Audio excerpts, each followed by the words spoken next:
Greg, major steps were taken over the weekend to stop the flow of illegal migrant Haitians coming through Mexico into Del Rio, Texas. The goal to return them to their homeland. Dozens of Texas Department of Public Safety vehicles were lined up on the U.S. side of the Rio Grande at the Ware Dam, where thousands of migrants walked across over the last few days. Border Patrol authorities said 3,300 migrants have already been removed from the Del Rio camp and put on planes or sent to detention centers. In addition, 3,000 of the approximately 12,600 remaining migrants are expected to be moved, we're told, within a day. The rest will go within the week. Homeland Security Secretary Alejandro Mayorkas was in Del Rio earlier today and tried to make it clear Haitians and other migrants need to stop entering the United States illegally. DHS is conducting regular expulsion and removal flights to Haiti, Mexico, Ecuador, and Northern Triangle countries. We are very concerned that Haitians who are taking this irregular migration path are receiving false information that the border is open or that temporary protected status is available. I want to make sure that it is known that this is not the way to come to the United States. That is false information. The first of 3 planes left San Antonio for Port-au-Prince on Sunday. Each flight returned 145 people to Haiti. More flights are expected throughout the week until that Del Rio migrant camp is empty. Any Haitians not expelled from the U.S., like families, are subject to immigration laws, which include rights to seek asylum and other forms of humanitarian protection. The federal government is using the Title 42 rule to begin expelling single men and fly them out of San Antonio. Both Del Rio Mayor Bruno Lozano and Val Verde County Sheriff Joe Frank Martinez call the situation under the International Bridge out of control and a humanitarian crisis.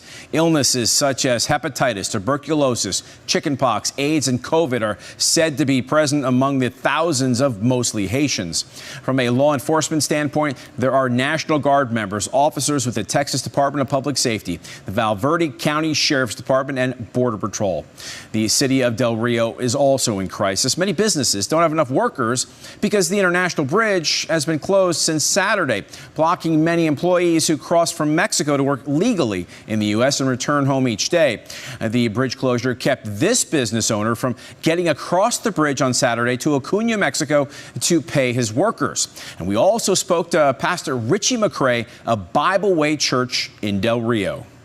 Kind of worried because the influx of people and not knowing how this is going to affect them. And we also have an academy there.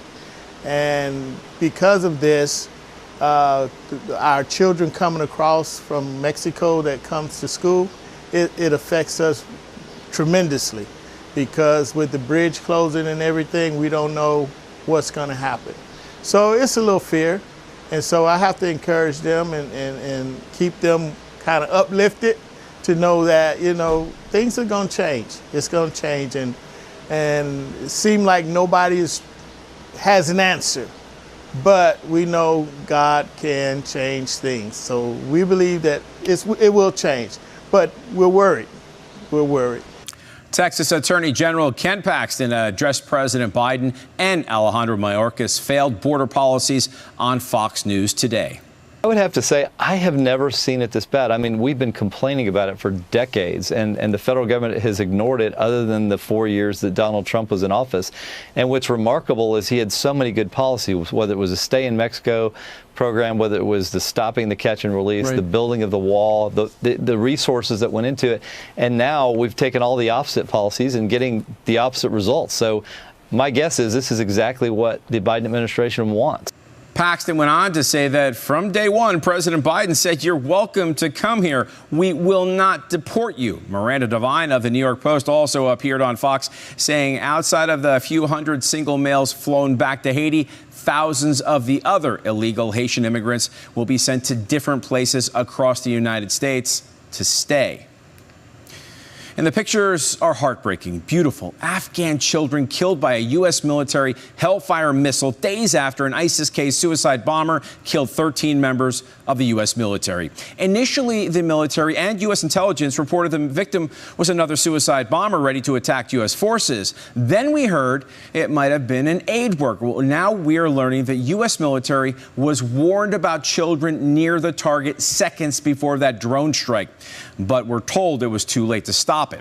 On Friday, Marine Corps General, that is, Kenneth McKenzie, Jr., head of U.S. Central Command, acknowledged that as many as 10 civilians were killed in that missile attack, including that aid worker. U.S. Defense Secretary Lloyd Austin also issued a statement calling Zamiri, the aid worker, an innocent victim and saying that we apologize. Well, President Biden took a vacation at the Delaware shore that included a relaxing bike ride with his wife. All this while Washington and the nation battles multiple crises from his decision-making. From the deadly missile strike in Afghanistan that killed an aid worker and at least 7 children to the massing of Haitian refugees in Del Rio, Texas, the Biden administration appears to be spiraling out of control. And when it comes to COVID-19, Joe Biden was preaching to every American adult to get a booster shot beginning today, but the Food and Drug Administration, well, they just rejected plans for those boosters. According to reports, the FDA says more data is needed before it approves a third shot. And Joe Biden better be prepared to take a pretty big hit in the upcoming midterm election. Now, according to a poll referenced in the Washington Examiner, the Democrats could lose as many as 41 congressional seats next fall. Since Bill Clinton took office back in 1992, presidents have typically lost control of Congress during their first midterm election, and in 2022, it will be Joe Biden's turn. The damage will likely be worse than expected due to his tanking poll numbers and some bad decisions, including the Afghanistan withdrawal, shifting COVID-19 policies, and a non-existent southern border, just to name 3. According to the Examiner, public opinion strategies pollster Glenn Bolger says Democrats are likely to lose the 41 seats Trump lost, 34 more than the GOP needs to take control. And that would make what Joe Biden is dealing with now in Congress seem like T-ball. And a growing national mystery likely has an unhappy ending. The FBI announced Sunday evening it had found remains consistent with a description of Gabby Petito in a national forest in the state of Wyoming. Earlier today, human remains were discovered, consistent with the description of Gabby Petito. Full forensic identification has not been completed to confirm 100% that we found Gabby, but her family has been notified of this discovery. The cause of death has not been determined at this time. We appreciate your continued support and patience as we work through this process. Gabby's fiance, Brian Landry, returned home to Florida alone on September 1st in Gabby's van after the two took a cross-country road trip. He has since disappeared. Police body camera footage in Utah showed at one point the two had a fight and someone called police to report possible domestic violence. According to Florida police, Brian Landry has not been seen since he left his parents' house last Tuesday. Multiple FBI agents entered Brian Landry's family home in force this morning, removing his parents to search that house for clues. And 4 civilian astronauts successfully completed their trailblazing 3-day mission into space. On Saturday, where they splashed down in the Atlantic off the Florida coast, their SpaceX capsule parachuted into the ocean just before sunset, not far from where their historic flight began. The all-civilian crew was the first to circle the world without a professional astronaut. SpaceX got its crew into a 363-mile orbit following Wednesday night's launch from NASA's Kennedy Space Center. That's 100 miles higher than the International Space Station. To enhance the views, SpaceX, well, it outfitted that Dragon capsule with a custom bubble-shaped dome. Photos of them looking out this large window were posted online. The Inspiration 4 mission surpassed its fundraising goal by raising more than $210 million for St. Jude Children's Research Hospital. How awesome is that? A Twitter user, Electric Cyber Farmer, asked Elon Musk this question about the civilian mission. The President of the United States has refused to even acknowledge the 4 newest American astronauts who helped raise hundreds of millions of dollars for St. Jude. What's your theory on why that is. Elon Musk trolled the president with this message: he's still sleeping. Tim, back to you. That's quite a troll. U.S. researchers discovered that healthy boys aged 12 to 15 years old are up to 6 times more likely to be admitted to the hospital with a rare side effect from taking the Pfizer COVID shot than those being admitted for the virus itself. The side effect is vaccine-related myocarditis, an inflammation of the heart that has been reported for the past several months. Dr. Tracy Hogue at the University of California and colleagues analyzed adverse reactions to COVID vaccines in U.S. children aged 12 to 17 during the first 6 months of 2021. They estimate the rate of myocarditis after 2 shots of Pfizer-BioNTech vaccine to be 162.2 cases per million for healthy boys aged 12 to 15. Let's bring Rick Green back in. Rick, we keep hearing this mixed message. They all need to be vaccinated. Kids under 15 don't need to be vaccinated. And now we're finding out that the side effects are worse than the virus itself. It's crazy, Rick. Yeah, Tim, first of all, you're putting me on an emotional roller coaster today. I was feeling so good on the story of the civilian astronauts. That is so cool what they did for St. Jude's. It's so neat to see them in space like that. That tells you what we're capable of doing. But then we come to this vaccine story, and you think about the abuse of our government in this situation. And I say abuse because what they're doing is they're trying to force a vaccine on kids that has not had long-term effect study. We have no idea what this vaccine is going to do to kids. And, I understand if adults want to make that cost-benefit analysis, you decide the risk of the vaccine versus the risk of the virus. But to now be talking about 5 to 12-year-olds, to look at the data right now that's already happening in these young teen boys, when they're not in danger from the virus, a kid is more likely to die from a drowning this year than to die from COVID.